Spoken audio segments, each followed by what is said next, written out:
Hi, everyone. I'm Judy the YouTube Lawyer. This is part 5 in another video regarding the verbatim reading of the deposition of Dr. Charles Adelson, DMD. This is in his civil case, not his criminal case. So, as many of us know already, he was arrested on April 21st, 2022, and he is being suspected of being the mastermind behind murder for hire of his former brother-in-law, law professor Dan Markel.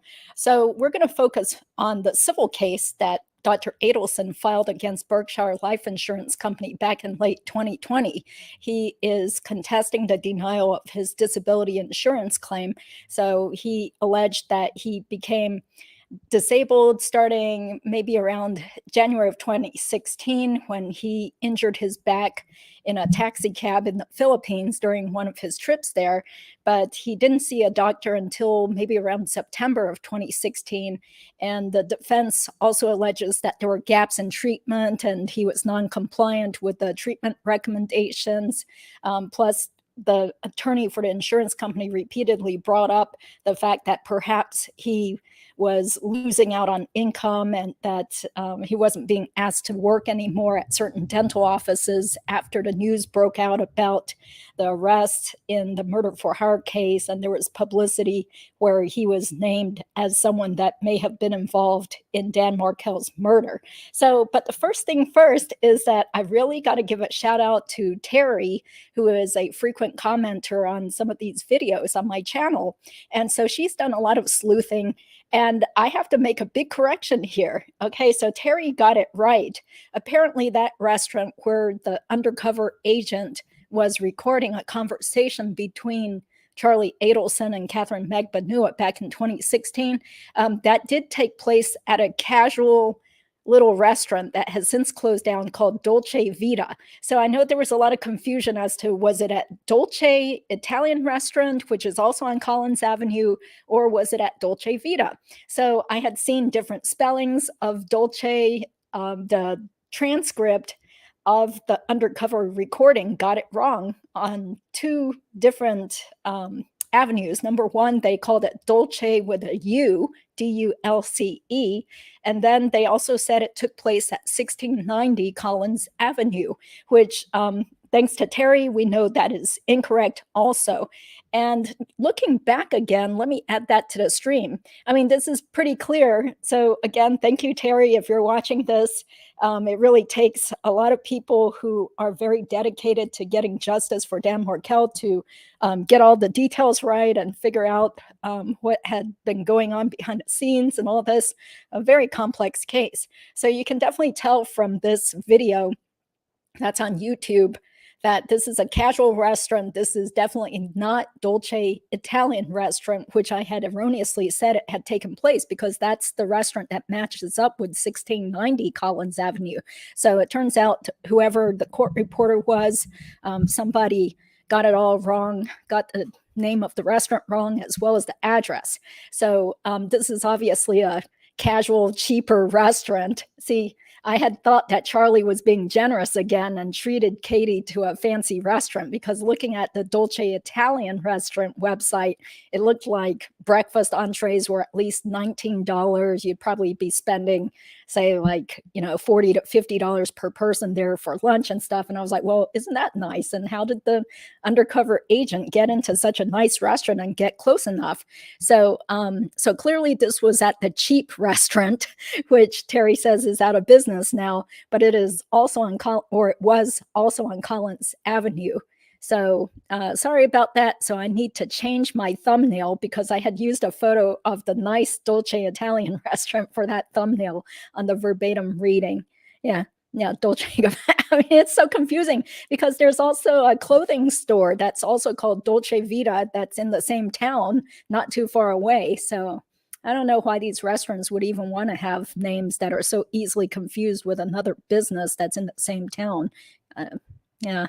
So I'm sure Bill will be very flattered, but I think he's going to come back in December after he's gone through his first semester of law school. But thank you for caring about Bill and how he's doing. Okay, yeah. Hey, Five Card, thank you so much. You know so many details. Oh, yeah. So I did find out online some more information, which Five Car also shared in one of a comment to a previous video. So Brianna, who is the baby mama of Charlie Adelson, filed a paternity and child support case against Charlie back in, say, March of 2019. And just based on what I recall June testifying to, it sounds like Charlie's son was probably born sometime later in 2017 or maybe the beginning of 2018, because it sounded like the child was already 6 months old when June, his now, I assume, ex-girlfriend, found out about the child. So I just found it kind of weird. It's like, well, then why would the baby mama wait until March of 2019 to file a paternity and child support case against him if the child, was born maybe sometime in 2017 or the beginning of 2018. But just thinking back, since I also practice family law, it could have been that maybe at the beginning, Charlie was being nice to the baby mama and voluntarily giving her money and helping out and stuff. But looks like sometime later in 2019, he was back again with June. And so maybe around that time, Charlie was already having some financial issues. Of course, he's claiming that his back problems just kept him from working as much, and he was turning down work, and he just couldn't stand it anymore because of his chronic back problems. So who knows? Maybe he made the baby mama mad. Maybe he refused to give her all the money that she wanted. Maybe he wasn't helping out as much about regarding the baby. Yeah, so something drove this person, Bree, to file the case against him back in early 2019. And it didn't actually get resolved until, I think, early last year, which again, I find it kind of strange, but I haven't had time to request the whole case file. I don't know if that's really that relevant, but it is kind of interesting that Charlie also had this going on in his personal life. In addition to being a suspect in the murder for hire case and having this lawsuit going on, or his claim for disability benefits started in late 2016. And he filed the lawsuit in late 2020, and there's still no trial date set yet for the civil case, as well as the criminal case. Yeah, so he has a lot of issues going on. Yeah, we know Charlie didn't spend money on his hair. Yeah, yeah. They blocked Brianna picture out during the trial. I really wanted to see her. Oh, was she actually there during the trial, or did they just show a picture of her? Yeah, I'd be interested in knowing. Yeah, thank you. And Dolce Cracker. Yeah. Charlie has short arms and deep pockets. Well, I don't know. Those pockets probably aren't that deep anymore. Yeah. Yeah. Thank you guys for being on and caring about the case and everything. And also, I just kind of feel like, in all fairness to Charlie, let's show a little bit of his side of the story first. And let's see. Okay. So I need to share this other filing that was on Charlie's behalf. His attorney drafted a motion for partial summary judgment, trying to plead their side of the case, at least on the fraud issue. And we'll just very quickly go over that. I'm not going to read it verbatim because it'd probably be a little bit too boring. And of course, like I said, some people will say that my verbatim readings of all this stuff is boring too. So, well, okay. So this is Charlie's motion for partial summary judgment that was filed late last year. It says that they move for summary judgment, which is they want the judge to just go ahead and make a decision on one particular issue before trial, which is an insufficiently pleaded and unprovable fraud claim. Okay, Berkshire has couched an unpled and unprovable fraud claim as its seventh affirmative defense, which states any alleged loss of income sustained by plaintiff is due to negative publicity resulting from the murder of his brother-in-law and or the resulting cloud of suspicion surrounding plaintiff. This is an allegation of fraud. They're using this defense to argue that Charlie's not disabled and they made it up because saying that he was losing work due to negative publicity. And they're saying Berkshire cannot rely on a one-sentence affirmative defense to escape the burden of pleading and proving fraud. And then they cite some case law, summary judgment, which you see over and over again about the standard.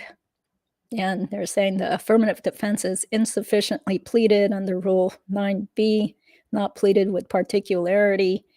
Berkshire's negative publicity defense cannot be raised at trial. Despite its deficient pleading, Berkshire may argue that it should be allowed to present evidence on its negative publicity defense at trial. This argument must be rejected for two reasons. First, Berkshire can't offer highly prejudicial evidence on negative publicity as evidence of Dr. Adelson's ulterior motive, since motive evidence is inadmissible in this breach of contract action. Second, Berkshire cannot offer negative publicity as evidence of fraud, since Berkshire has no factual support for this claim, and its own consulting physician confirmed Dr. Adelson's physical limitations. Negative publicity is inadmissible as evidence of financial motive. Their fraud allegations lack any factual support and must fail as a matter of law. So this isn't really long, but anyone that really cares about this could just later rewatch this on replay and then just, slowly pause this to read the whole thing. But it's not long. Okay, so total just a little over 8 pages long. And once again, just like with the defendant's motion for summary judgment, I didn't see any court ruling on this so far. So, okay, interesting, huh?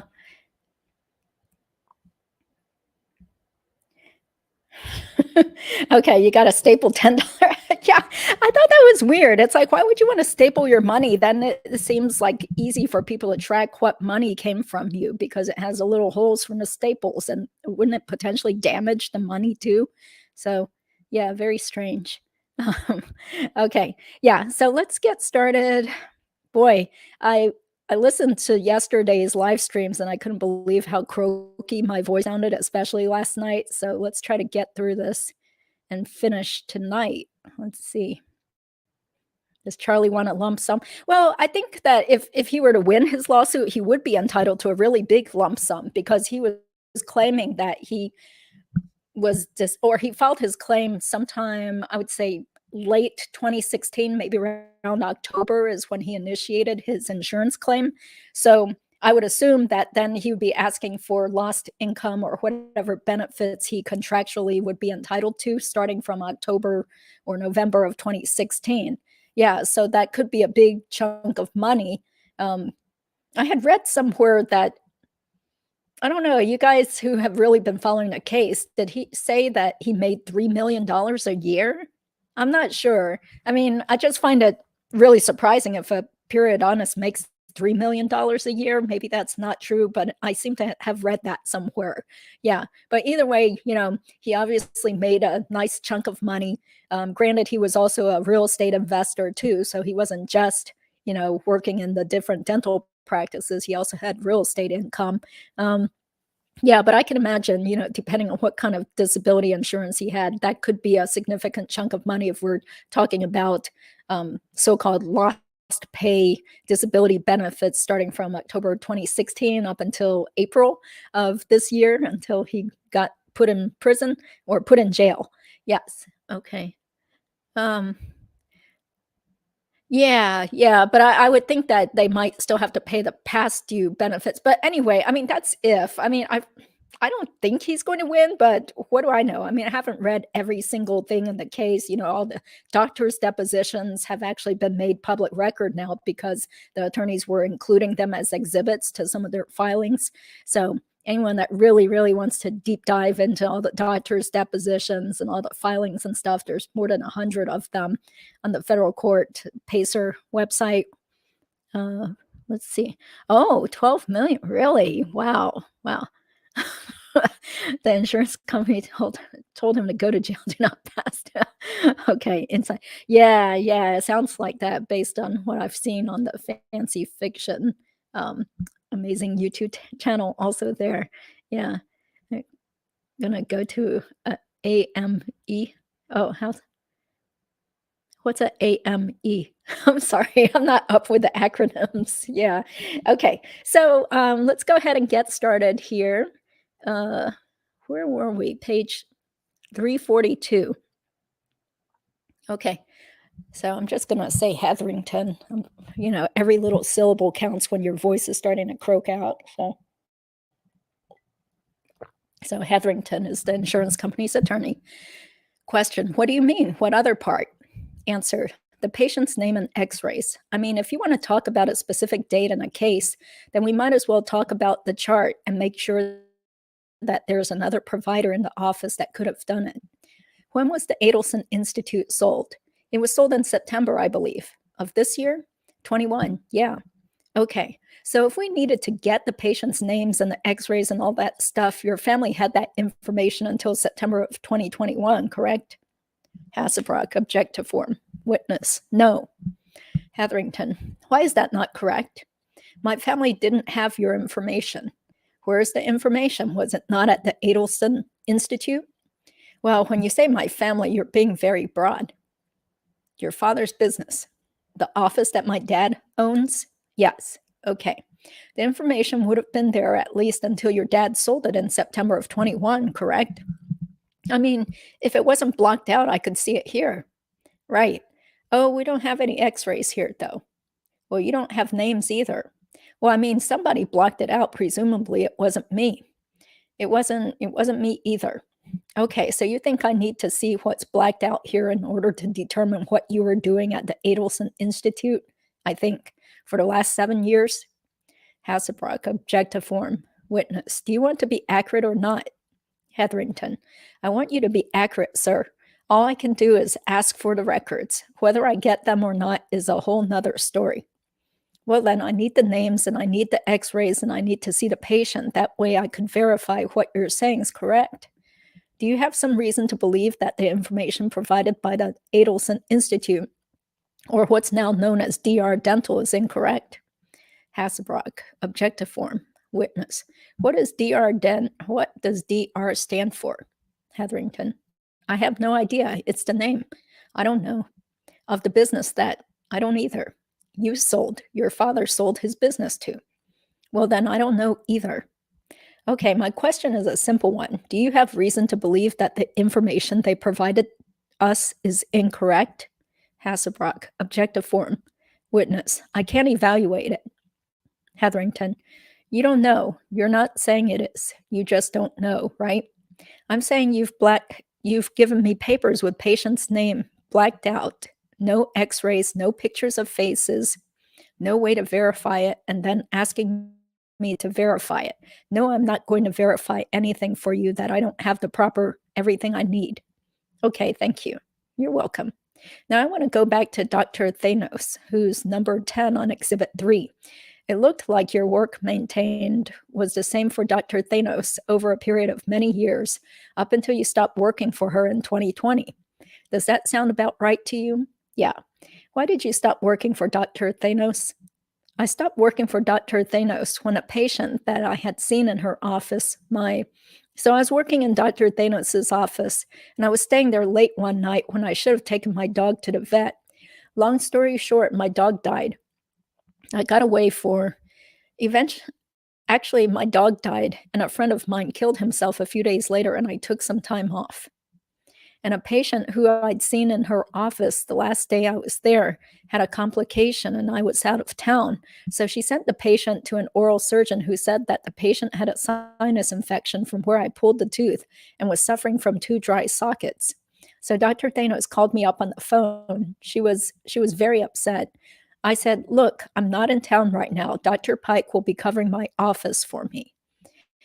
She's like, who do I send them to? I said, Dr. Pike will be covering my office. She called and spoke to Dr. Pike, and then somehow another Dr. Pike said, "Send the patient to me. I can't come to your office, but I'll take a look at them for you." And she said, "No, I'm going to send the patient to Dr. Diaz, who's an oral surgeon in Weston." So patient goes to see Dr. Diaz in Weston, and he says, "You're going to need some kind of sinus surgery because of the infection." And it was going to be like $5,000 to $7,000. Patient had 2 dry sockets, and really made it seem like the patient was messed up. And really what it was just another doctor in the community throwing me under the bus because she ended up firing me. Well, I wouldn't say firing. Well, yeah.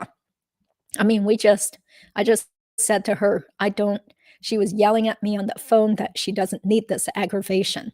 And I was like, I don't need this either. My back's killing me. I'm working for you and you're yelling at me. Like, I don't want to, I don't want to be spoken to like this. So since then we've spoken and we're on good terms. And she realized that. She even told me, like, she realized later in 14 years of working together, we've never had 1 dry socket. So a patient having 2 dry sockets, patient didn't have dry sockets. And then I told her I wasn't paying the $7,000 for this guy's sinus surgery. And I said, it's too soon after the procedure to even be talking about sinus surgeries, I explained to her what we needed to do with the patient and it would heal on its own. Well, she was upset. And it turned out the patient didn't need the sinus surgery and didn't have the dry sockets, didn't have any of that stuff.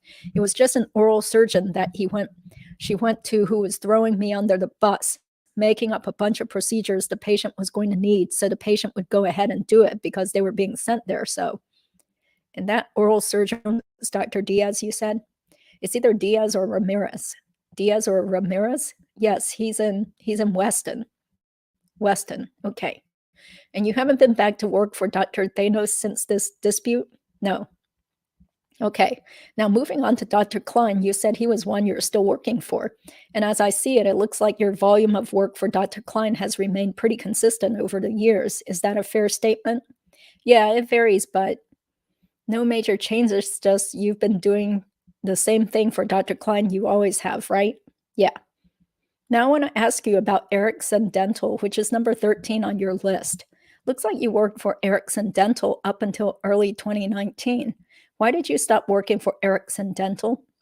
I wasn't really doing a whole lot of business with him. I think we just kind of maybe drifted apart. He never gave me an answer. Okay, so that was one where he just stopped asking you to come in? Yeah, but we never did a lot of work. I mean, I could see myself working with him again one day.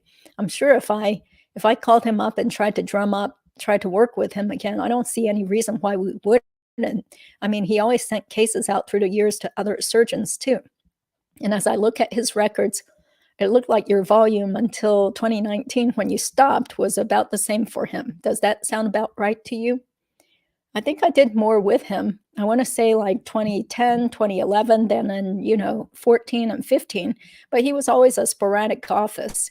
But I think if I called him up today and said, hey, I want to start working with you, I don't think he'd have but I don't know. And Dr. Ernst is one you're still working for? Yeah. And it says, when did you start working for Dr. Ernst?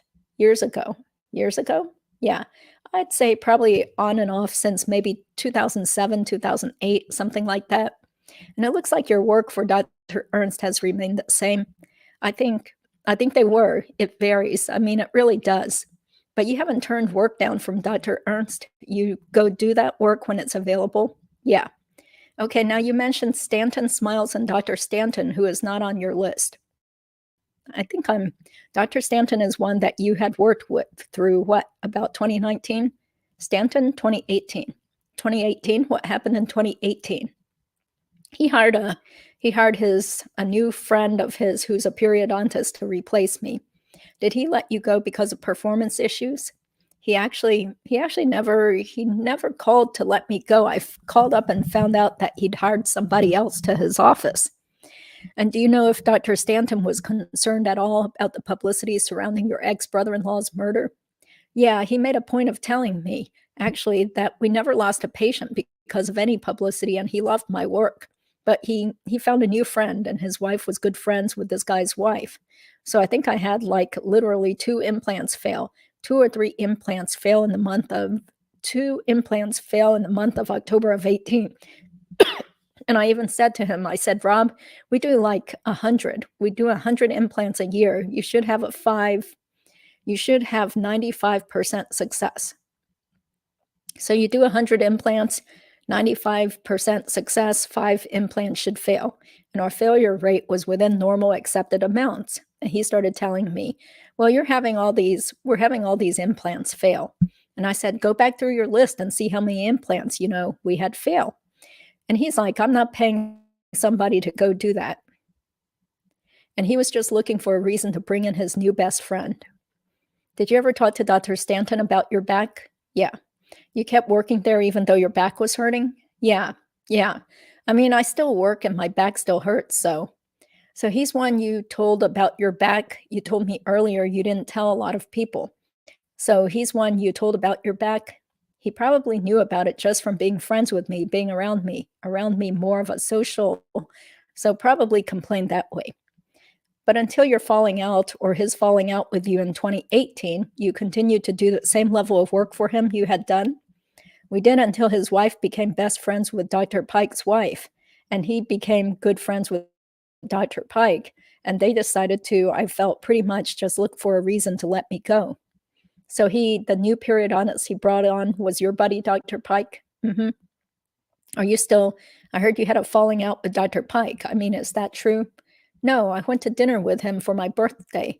My birthday was October 27th. It was a Wednesday. So I guess that Saturday, it was the Saturday after my birthday, I actually ended up going to dinner with him and another periodontist who was in town. Oh, so I guess no hard feelings about his work with Dr. Stanton, taking your old job? You trying to get me upset? You know what? Offices come and go, and anyone has a right to let you go for any reason. It's up to me if I want to try to replace him. Okay. Now, I asked you at the very beginning about Dr. Berkovich, but candidly, I want to make sure I remember why you stopped working for her. You're still friendly with Dr. Berkovich and her husband, who's your business partner in some of your real estate investments, right? You say friendly. I mean, we don't really hang out. I still have a property that I own with Alex Berkovich. Yeah, but so remind me why you stopped doing work at Dr. Berkovich's, his wife's office. Yeah, his wife was taking implant courses. She started to do some of her own implant work, and she was having a general dentist that was in her office working. And I was telling her, like, look, my back's killing me because every time I come out to an office, I got to pack everything up, drive out there, drive back, unpack it, repack it, carry everything out.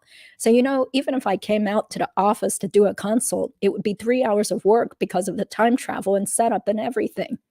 So with my back hurting the way it was and the fact that she didn't really need me, I said, I don't think this is a great fit for me anymore.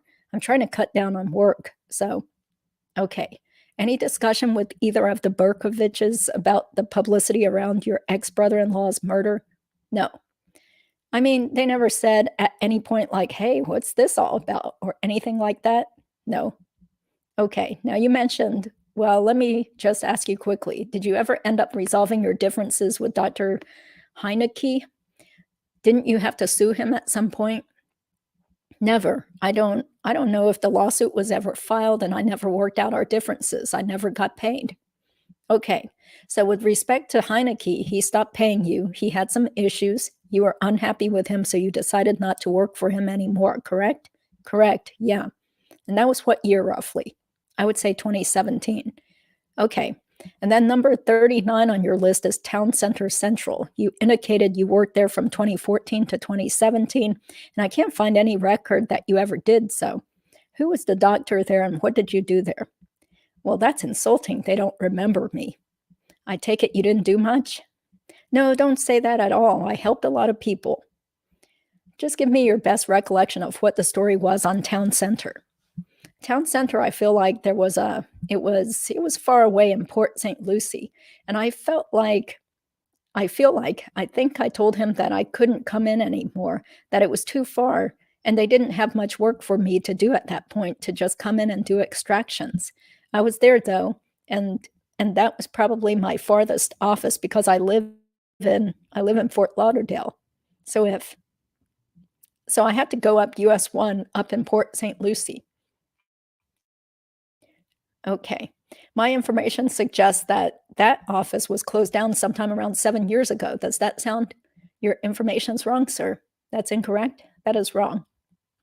Okay. Your recollection is you worked there until 2017 and then got tired of driving there? No, I worked there and then it was bought out by a new doctor who bought the practice.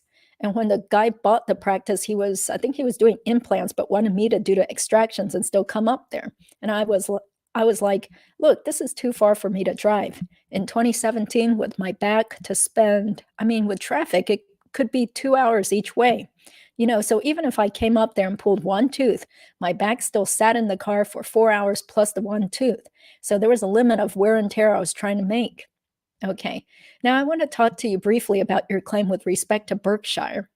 Do you recall having conversations with claims representatives on the phone about information that they needed? I did. Yeah.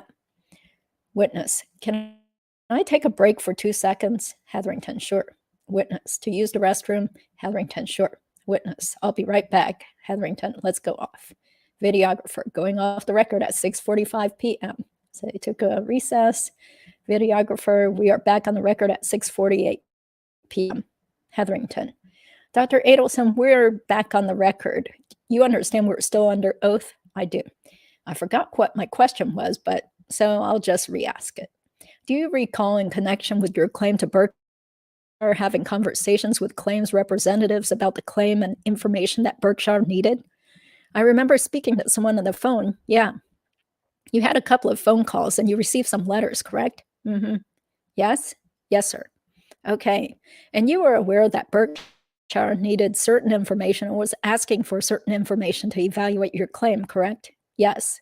Okay. Referred to document was marked Defendant's Exhibit 23 for identification by the court reporter. Hetherington. I'm showing you what I've marked as Exhibit 23, which is an April 20th, 2017 letter. And this letter is well into the claim, but it's following up on some information Berkshire had asked for. And if you look at that third paragraph, which is the big paragraph in the middle of the letter, the second full sentence says, "It is our understanding, based on our telephone conversation, you will not be able to provide copies of CDT production codes from these offices, from the dental offices referenced above. We ask that you provide documentation showing work performed during the period of January 1st, 2015 to present, noting the volume and duties of your occupation." Do you see that? Mm-hmm. And then below it, the next paragraph, it asks you to provide copies of profit and loss statements for the Adelson Institute from January 1st, 2016 to present. You see that? Mm-hmm. And then the last paragraph encloses a progress report that you were asked to complete. You see that? I do. My question is this, sir. After April 20th of 2017, did you provide any additional documentation showing the work performed during the period January 1st, 2015 to the present at the dental offices that you told Berkshire about? I gave them whatever I had. Okay. Well, did you have anything, or did you have to go get it from the dental offices? I would have to ask the dental office for it, and it would be up to them to give it. And during the claim, did you ask all the dental offices to provide information? I did. And I had my assistant from my office, my dad's office, I believe, call up and make requests, and I made requests also. You made requests to some, and the assistant? No, I believe my assistant my assistant from my dad's office tried to get some of the information that Guardian was asking, and I know I repeatedly asked these offices for the same information. And so, is it fair to say that you weren't able to provide all of the information that Berkshire requested with respect to the documentation showing your work performed and the volume of them and your duties at each of these offices? I can only give them what I have access to. Well, you had access to the information for the Adelson Institute, right? I could have Erica get it on the computer and do it. Yeah, I'm not a computer person. Right. But that's not my office either. So what you're asking for, right? So I don't even know. Are you suggesting you had difficulty getting information from the Adelson Institute? I'm telling you, I'm not the custodian of those charts. I understand that, but your father was the owner of the dental practice at this time, correct? Right. But do you know what the login information is to get on the computer? I don't. No, sir. Me neither. All right, very well. Answer. So that makes two of us. But you could have asked for it, correct? It's not my office. Okay. The referred to document was marked Defendant's Exhibit 24 for identification by the court reporter. Okay, let me check in and make sure everything's still working over there. Okay. Thank you all for being here again. Hetherington, I'm going to show you what I've marked as Exhibit 24. This is a letter dated May 1st of 2017, 10 days later. And in this letter, in the first paragraph, they talk, well, let me back up. Do you remember getting these letters during the claim process? You know, I don't. Were any of these sent certified mail? I believe they were all sent to you and received because you had conversations with the claims people about them, but I don't know how they were sent. Okay. Do you have any reason to believe the letters weren't sent to you? Is that part of your claim that nobody communicated with you? Hasselbrock, objective form, witness. I'm not saying that. Hetherington. Okay, so this letter describes efforts on Berkshire's part to contact Dr. Federani they had received no response. And then the next paragraph says they're still awaiting occupational and financial information outlined in the letter we just looked at, the April 20th, 2017 letter, and then it asked you for some additional information. Do you not recall Berkshire advising you that they were waiting to hear from your physician and were still awaiting financial information? I remember requesting information from offices and having a difficult time getting it. Okay, what about the information from Dr. Federani? Do you remember talking to Dr. Federani and asking him to contact Berkshire? I don't remember talking to Dr. Federani ever about Berkshire Insurance Company. Well, you had him sign your attending physician statement in October of 2017. He signed it, right? What did you do? Just put a piece of paper in front of him and say, fill this out? Surely you talked to him about something. I don't remember how the piece of paper came to him. Okay. Does he remember how it came to him? We'll find out. You don't remember, as we sit here today, you don't recall asking Dr. Federani to complete an attending physician statement for your disability claims? I don't remember specifically asking him, but if that was asked of me to ask him to do it, I'm sure I tried to follow through. But you don't have a general or specific recollection as we sit here today of me handing him a piece of paper? I don't remember me handing him a piece of paper. Okay. I'm not saying he didn't fill it out. I'm just telling you I don't remember handing him a piece of paper. The referred to document was marked Defendant's Exhibit 25 for identification by the court reporter, Hetherington. This is Exhibit Hasselbrock, 24, I think. Hetherington, 24, sick. Hasselbrock, is that 24? Hetherington, which is a note of a phone call between you and Courtney Akerland. Do you remember Ms. Akerland at Berkshire? I don't remember her name. Okay, but this purports to document a phone call that you had during the claim process, and it looks like you called and wanted to discuss the letter from April 20th that we looked at a few minutes ago. Okay. Does that refresh your recollection that you actually would have received the letter? Yeah, that would make sense. So it looks like you got it and called. Okay. And you said you stated that you sent codes from multiple offices and have, quote, asked that we refer to his previous list of offices he worked at and provide him with offices he did not provide codes for, and he will see if he can get more, unquote. You see that? So I'm trying to get you as much as I can without having access to the computers. And then it goes on to say, quote, regarding Adelson Aesthetics, he does not have ownership. He purchased the company from his father after 2 years, sick, and could not make it work. He noted he sold it back to his father and advised we should go to the Secretary of State website to document this, unquote. And you've already told me about the sale to your father in your testimony about you not being engaged in that practice, correct? Right. And then the last paragraph at the end, it said, it, quote, advised we need further information and an attempt to understand his condition. We have called his doctor to discuss. Noted insured's doctor did not respond, so a list of questions was faxed on April 29th of 17, and we are awaiting a response to the questions or call back. Insured noted that he will follow up with his doctor. My question, sir, is, did you follow up with your doctor and say, why haven't you called my insurance company to talk about my condition? Answer. Now, when it says follow up with my doctor, you mean for treatment or to follow up on your records request? On the request for Berkshire had told you in the letter I just showed you. Yeah. And in this phone call, well, I'm sure they were looking for information from, absolutely, Dr. Federani. I'm sure I told Dr. Federani to give them everything you have. Well, that's different. That's records. This was a question, or give them what they need. They said to call. They called and left messages like, didn't you tell him to call them back? I didn't tell him to call his mother. I mean, maybe that would have been a good way. Well, his mother wasn't a person considering your disability claim. Well, his mother may be able to tell him to do what they're asking. Hurry up with your homework. I don't know. Can you tell us why Dr. Federani did not contact Berkshire or respond to the various inquiries that were sent to him during the course of this claim? Hasselbrock, objective form. Witness, I don't know. Hetherington, okay, and you can't tell us as we sit here today what you said to him to encourage him to do so, correct?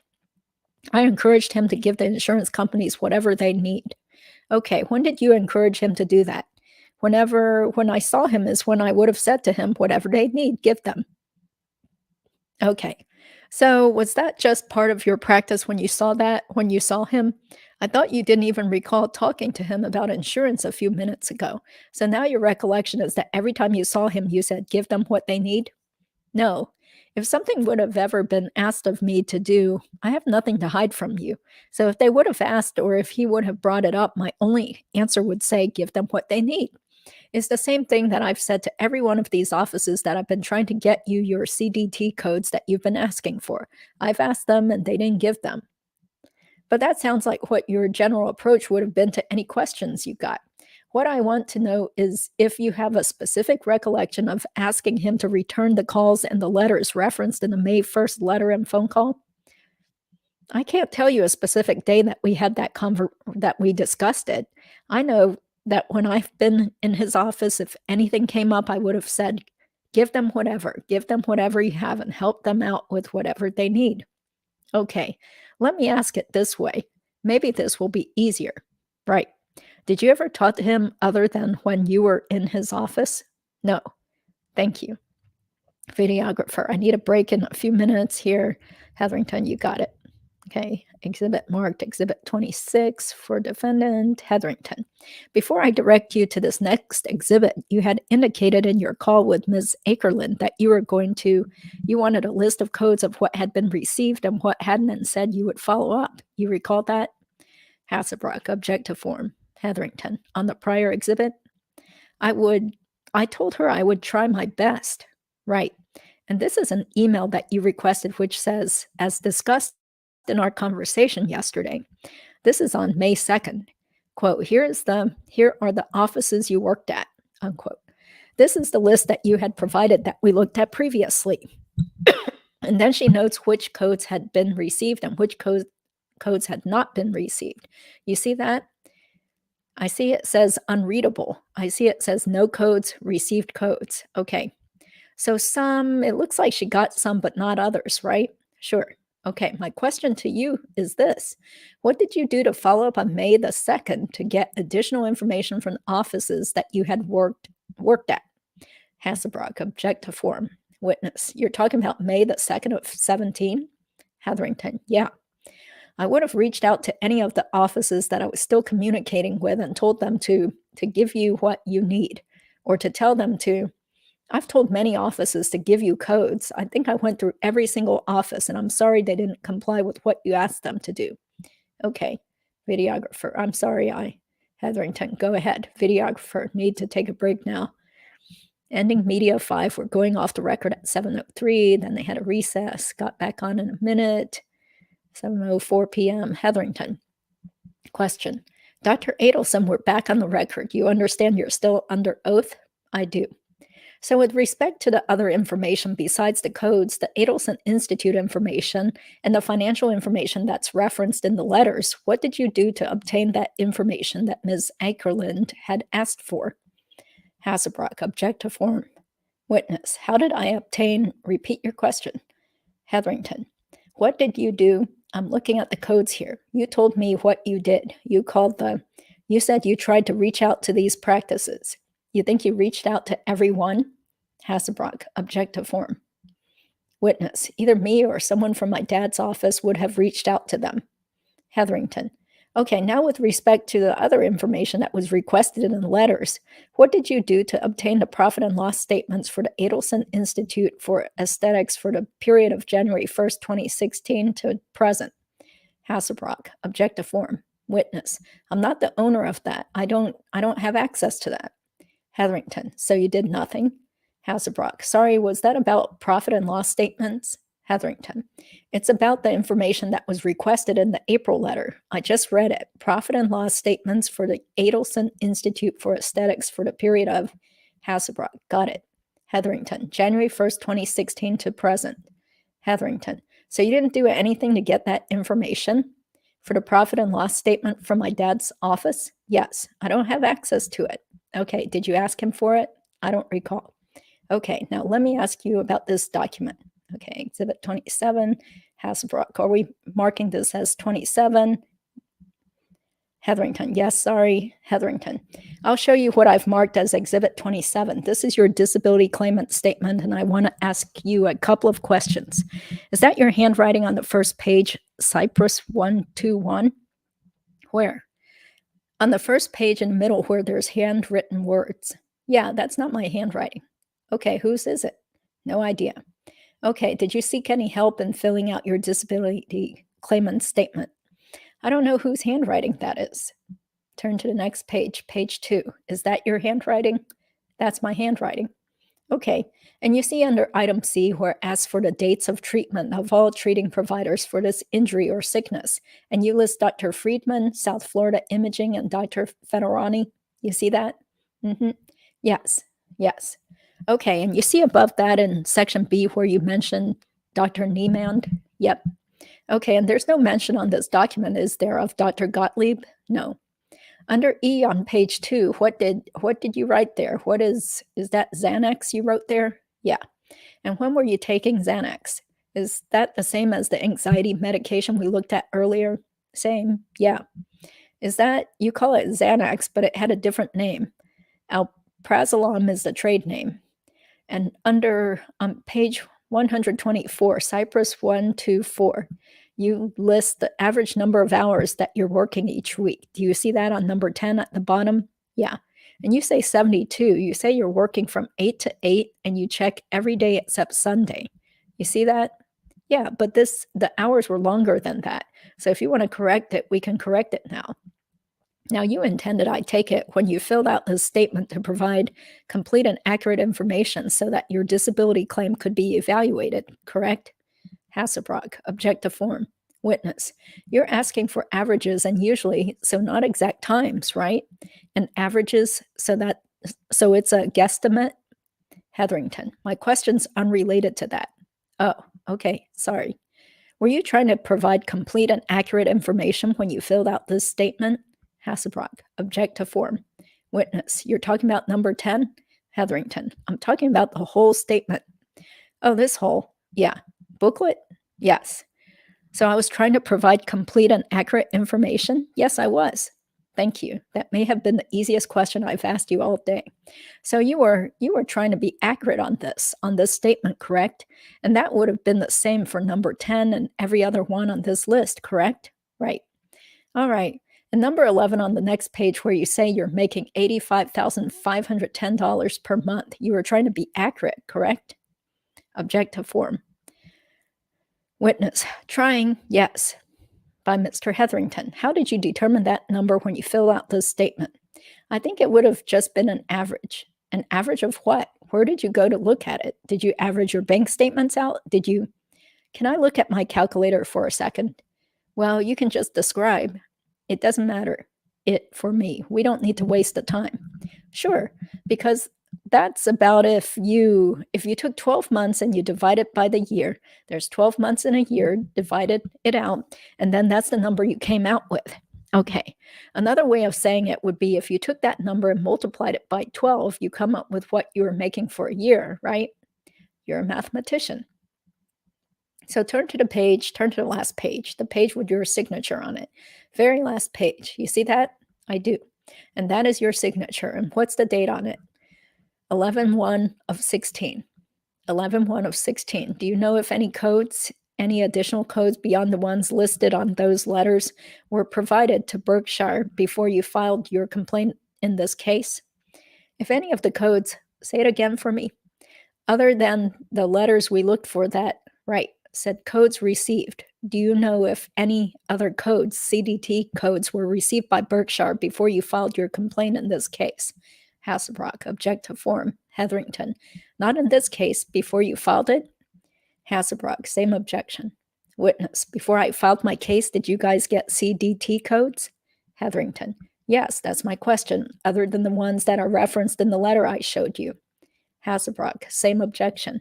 Witness, I can't answer your question if I don't understand it. Did I call up Berkshire and give them CDT codes before I went out, before I got injured? Hetherington, let's make this easy, Dr. Adelson. Yeah. Berkshire asked you to get CDT codes from the offices, and you testified that you tried to do that, correct? Correct. And you know they got some because you got a letter saying we received some. Sure. Correct, right? Correct. Yes. Okay, my question is, are you aware of Berkshire receiving any others other than the ones they told you they received before you sued them? Hasselbrock, same objection. Witness, I don't have any idea what Berkshire received and didn't receive. Hetherington, okay, the CDT codes, did they come directly from the offices? Yeah, I had access to none of them. Okay, do you know whether Berkshire received any of the records from the Adelson Institute before you filed your complaint in this case? I have no idea what. Hasselbrock, same objection. Witness, Berkshire's received and hasn't received. Hetherington, so you don't know? I don't work at Berkshire. Well, are you aware of anyone at the Adelson Institute providing information to Berkshire to support your disability claim prior to your complaint in this case? I don't know. Hetherington, okay. I am going to suspend this deposition until a later date when we can resolve the publicity issues that you refuse to answer today, as well as to address the pending text issues which have not been provided, and additional areas of inquiry that I will seek additional time to pursue. So with that admonition, I will pass the witness. Hasselbrock, and we object to the continuation of this deposition. I think we've satisfied 7 hours on the record today, and so we will deal with that issue separately. Hetherington, I don't think we're quite at 7 hours, and I would note for the record that much of our time has come as a result of your client choosing to provide very long narrative answers to fairly simple questions, as well as a significant amount of time to review documents and other things, as well as our fighting about the publicity issues. So I think it's fundamentally unfair to suggest that this deposition should stop at 7 hours, and I will be seeking additional time to depose this witness. But I do thank you, Dr. Adelson, for your time today, and witness, it's my pleasure.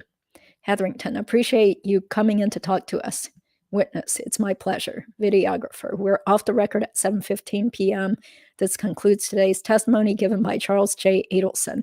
The total number of media units used was 6 and will be retained by Veritext Legal Solutions. Would you like to read or waive?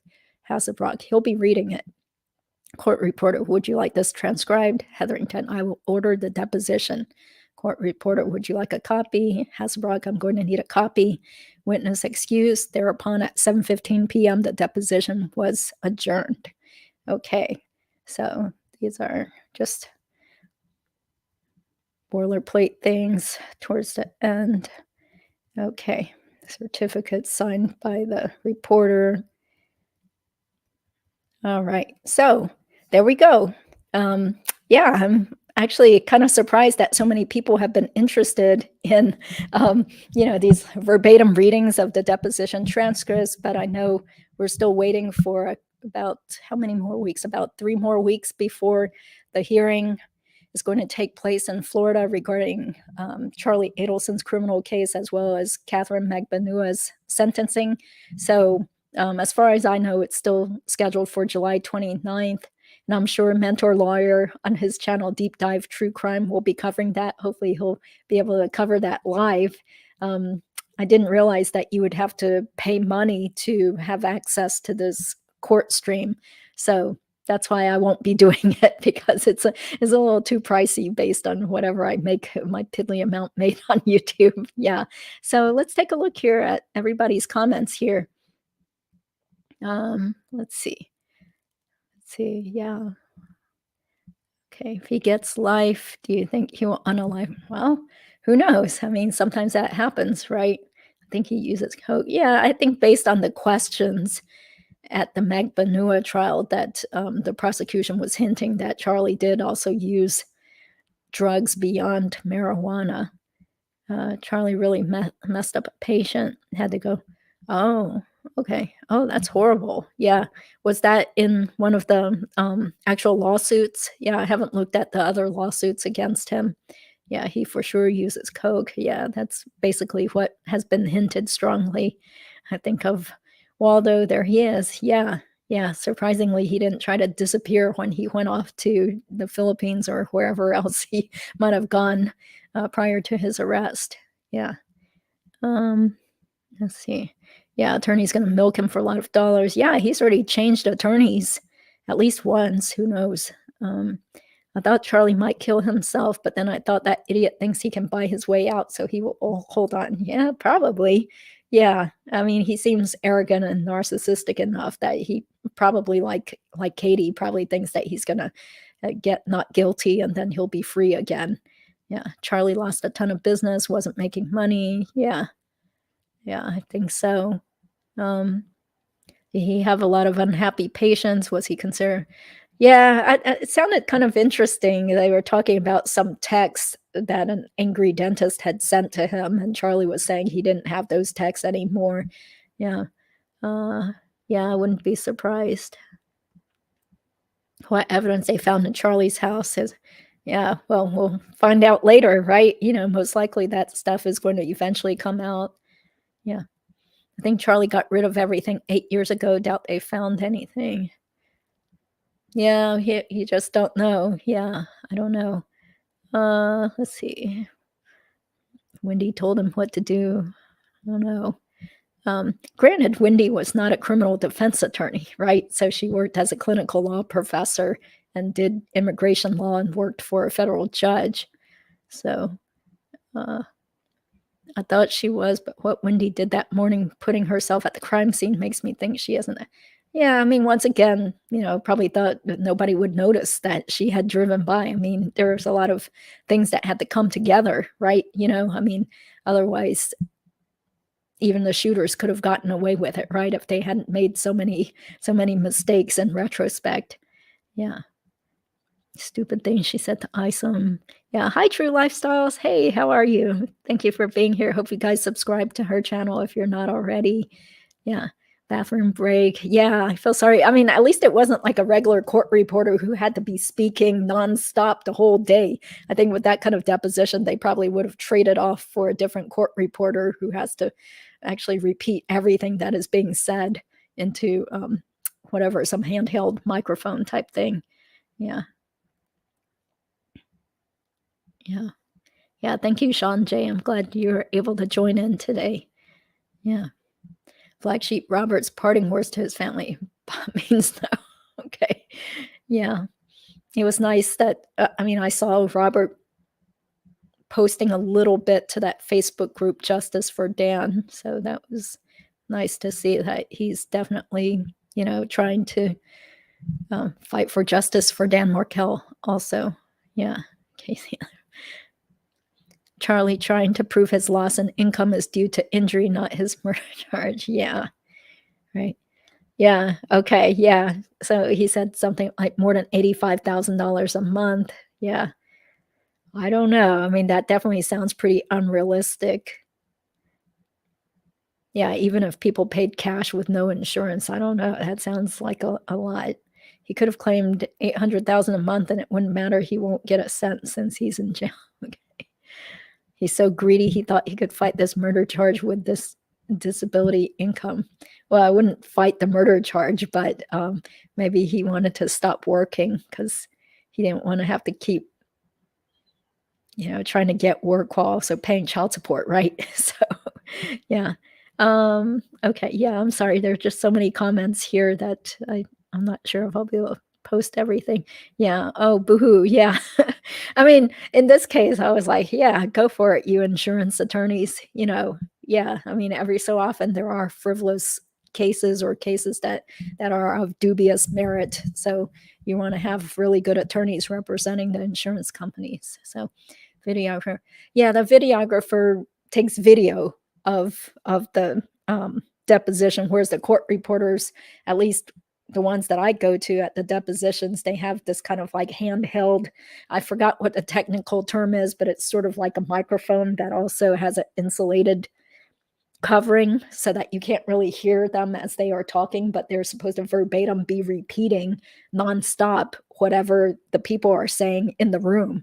So that I find very, yeah, it sounds like a very taxing job, very tough. Yeah. So they just had a videographer recording the whole proceedings, and that can potentially be used in court to impeach the person, or if the witness is unavailable, then, that videotape deposition can also come in potentially to trial. Yeah, thank you. Yeah, thank you for your coverage of the case also. Yeah, it's great to see so many people taking an interest and other channels doing some good publicity about this case.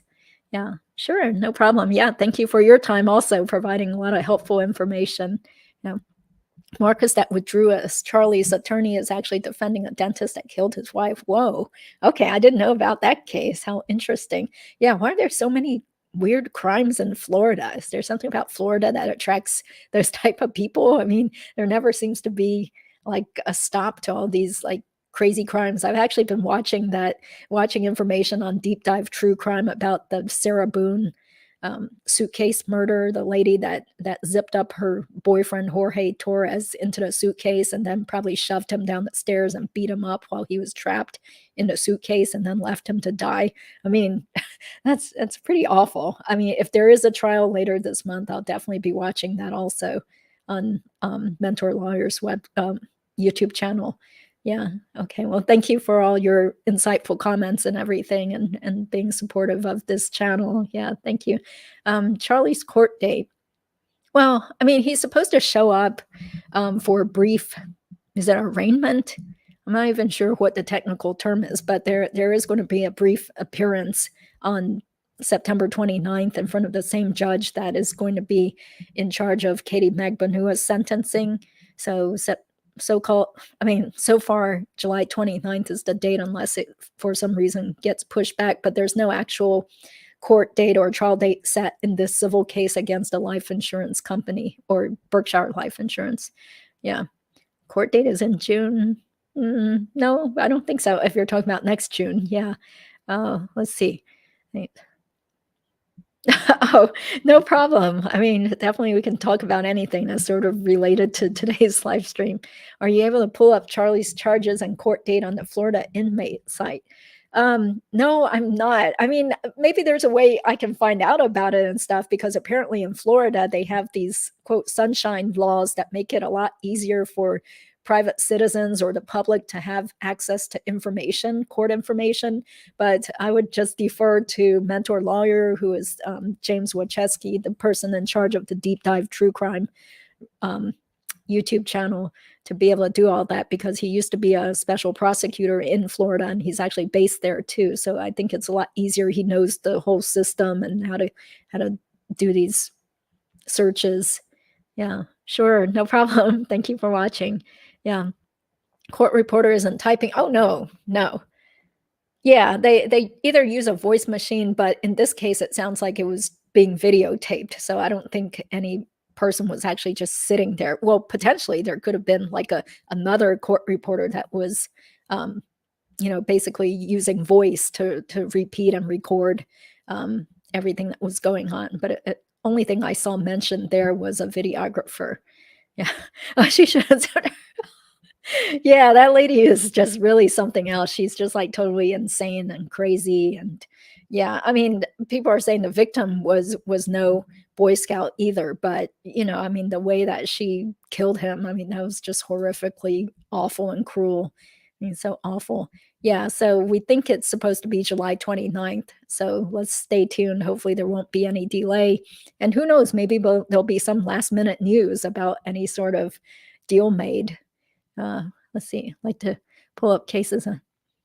Yeah, yeah. I mean, there are a lot of courts, like local state courts that have a lot of information available on the internet now. And unfortunately, here in North Carolina, we still don't have electronic filing for the state court system, and it's not that easy to be able to request old court files. It used to be that you'd have to physically, or you could do it by mail, I guess. I mean, you had to physically go into the records clerk's office and then fill out a little slip of paper and then wait for the guy to go find the physical file, and then you had to leave your ID or whatever. I mean, it's just like such a pain.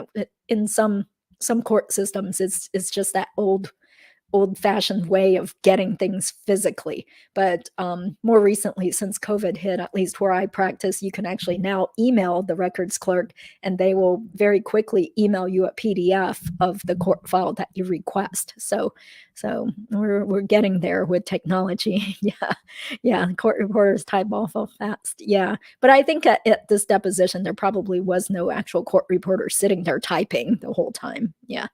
Um, oh, good. You got to see part 3. Okay, great, great. Yeah, like I said, my voice was totally croaky last night. I was like, man, maybe I shouldn't have even live streamed last night because it sounded so awful and sickly. Um, okay. Yeah, I really appreciate you guys being here. All your comments and stuff, keeping this case alive and in the minds of people to remember Dan Markel and the fact that justice has not been completely served yet. Yeah. Let's see. Sorry, y'all don't have the electronic system yet, looking up the case. Oh, yeah, yeah.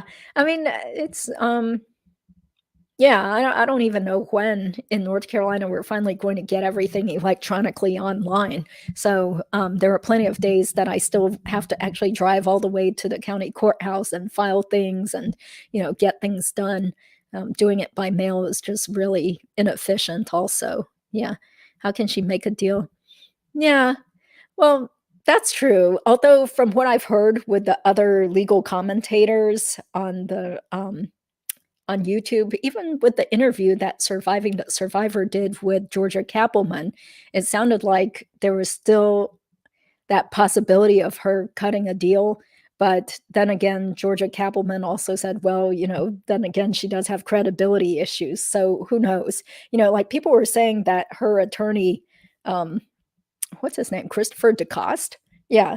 So one of her attorneys stayed for an extra week after Katie's trial was over. So people were speculating that maybe he stayed an extra week because he was still trying to talk with the prosecution and trying to cut a deal or something. So people thought that it meant something that her attorneys didn't all just completely pack up and head back to Miami the next day.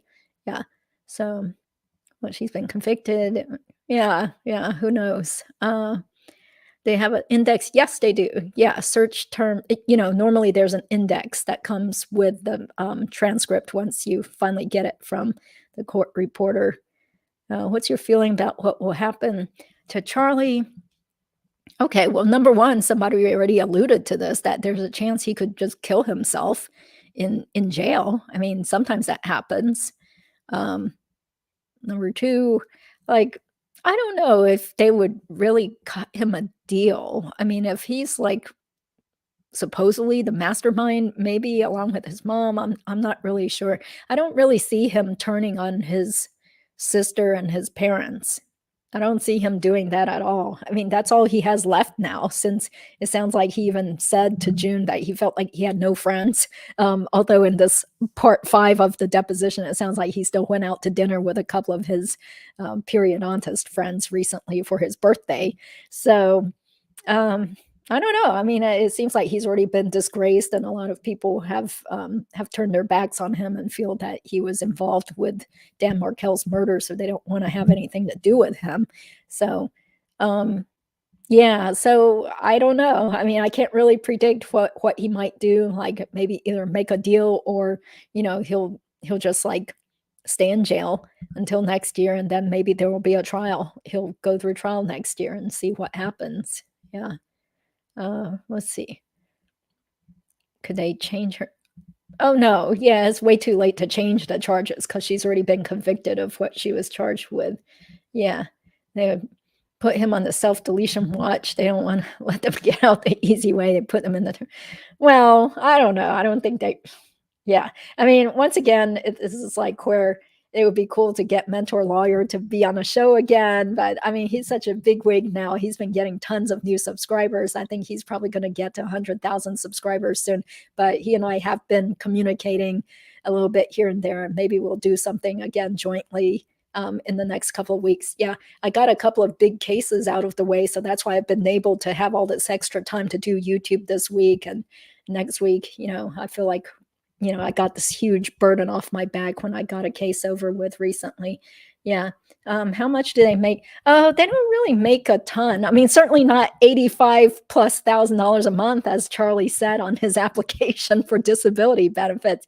Yeah, hourly rate, good career. Well, I mean, I think the only people paid by the hour would be the people who are hired by the court reporting companies? Yeah, because a lot of times when I contact, say, a court reporting company, it's not always the owners that show up to do the actual court reporting. They probably call out to independent contractors and see who's available, and then the company gets a little cut of money. And so for every deposition transcript, at least where I've been practicing, you have to pay some sort of flat fee just for an appearance fee. Now I don't even remember how much it is. It could be like $100 or so. And then they charge you per page. So it really depends on how long your deposition lasts. So for a full day deposition, I'm just guessing a full day deposition and you want it transcribed, it might cost, say, over $1,000 maybe. Just totally guessing. Yeah, but in terms of the pay, I mean, it really depends if you own your own company or if you're just like an independent contractor picking up work here and there with different court reporting companies, or if you are actually working for a court system. But even then, I kind of feel like some of the court reporters that work in the courts might not really be paid by the court system. They might be actually working for a company that then contracts to the court system. Yeah, but I would be surprised if they made more than, say, I'm just guessing, 50 to 50 to $75,000 a year. Okay, good. See, you found it, right? Okay, so I'm just guessing. Of course, in a smaller town, you make less, I would assume, compared to working in Los Angeles or DC or New York City. Yeah. So, okay, yeah, thank you. Thank you for being here. Yeah, I love the Mentor Lawyer's channels. He has multiple channels also. Yeah, mailing address. Oh, yeah, I saw your comments. You were asking, well, how do I send something to Charlie? Well, wouldn't you just send it to the Leon County Jail? So that's what everybody says. He's in jail at Leon County. So, I mean, the same thing for if you have any great insider information, you want to contact the prosecutor's office, all you have to do is Google the Georgia Kappelman's office, and they have a phone number there, so you can get in touch with them also. Yeah, so I don't know. What do you want to send to Charlie Adelson while he's in jail? Not too many fun things that can be sent over to him. Yeah. Let's see. Let's see. Florida jail. Let's find it while we're here together then. Why don't we? Oh, there we go. Leon County Jail. Okay. Yeah, so they say it's in Tallahassee, Leon County Jail in Tallahassee, but I don't see. Oh, here it is. Yeah, it says 535 Apple Yard Jail. Yeah, that's what I found. 535 Apple Yard. What the Apple Yard Drive, not jail. Okay, 535 Apple Yard Drive, Tallahassee, Florida 32304. Let me try to show that. You really want to send him something? I don't know. What do they do? Like, do they send? I'm sure they censor the people's mail, so you can't always get something to him like handcuffs or um, uh, let's see. Here we go. Okay, you see that? Yeah, the internet is great, isn't it? Okay. Yeah, there's the address, there's the phone number that comes up when you search for the Leon County Jail. Yeah, give me his booking number?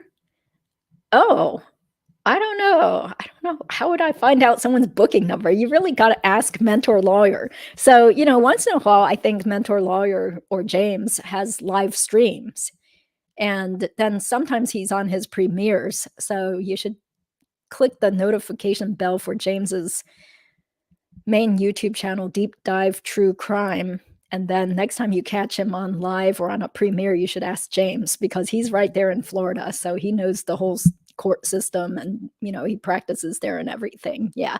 So we'll stop sharing the Leon County jail stuff. Yeah. I have no idea what his booking number would be, but maybe there's some website because I know in North Carolina, there is some sort of a public offender search where you can search people's names and then find out what they got convicted of and what their sentence is and what prison or what jail they're located in. So I would assume Florida also has a similar website, but I've never had to look up anybody in Florida. So I'm sorry, I don't know what exactly exists, but try Googling. Yeah, Charlie would. we can get you to get it. Yeah, no thanks. I don't want to have a one-on-one interview with Charlie. That would be creepy. Yeah, try looking under his name, see if you can. Yeah. Yeah. Oh, great. Thank you. Thank you so much. Yes. Rest in peace, Dan Markel. You know what was sad? Like when I was Googling more information about Charlie Adelson's lawsuits and stuff, then comes up this weird brief that was supposedly submitted by Tara Kawas's sister. And I'm not even sure what kind of brief it was. It was probably from the 2019 case. And it included some transcripts. Well, must have been after the 2019 trial, but they were basically talking about Dan Markel and the schedule with picking up or dropping off his children at daycare that week that he was murdered. And it just gave me a very sad feeling to kind of envision Dan, obviously not knowing what is brewing around him and what's being plotted against him. And, it talked about what time, like 8:55, Dan Markel drops off his sons that Monday morning. And at this time he picks up his sons. Then the next day he drops them off at this time and he picks them up. And then the next day, Wendy drops them off and picks them up and stuff. And, that just, I don't know. It just kind of hit me. It gave me a very sad feeling to think about him and, dropping off his kids. It's like a normal day and stuff. And then what happens to him. So just truly an awful crime. And, with all this, just covering what's going on with Charlie and what's going on with Katie and June and stuff like that, ultimately, of course, we all want to remember that it's all, this all came together to cause the death of someone who was greatly loved by many people and had many friends around the world and stuff. So, yeah. Oh, excellent. Okay. Yeah. Thank you, True Lifestyles. Thank you for the information. Yeah, that would really be interesting if you can get a body cam video. Yeah. Okay. Thank you, Sean. You're gonna write. Yeah, maybe he'll send you some of his selfies. Yeah, well, I guess he's not able to do that. But remember, he was talking about how he was afraid of the cops seeing like pictures of his pee-pee. So be careful what you ask for. Charlie might write back and send you something gross. So yeah, maybe monkeypox, viral germs too. Yeah, Wendy was the only one. Yeah, and then he was supposed to be leaving for New York to go visit his girlfriend that Saturday too. And she knew about Jeffrey Lacasse's supposed travel schedule right around that same day. Yeah. Sentiment TV. Okay, yeah, interesting. Yeah, or some advertisements for some TVs or something. Yeah. Okay, well, so it's over an hour. I can't believe it. We finally got through the whole entire deposition. So for anyone that really cares about this case, have fun looking through it and looking at the PDFs or whatever. Yeah. Yes. I think that would be censored by the people at the prison. Yeah. Okay.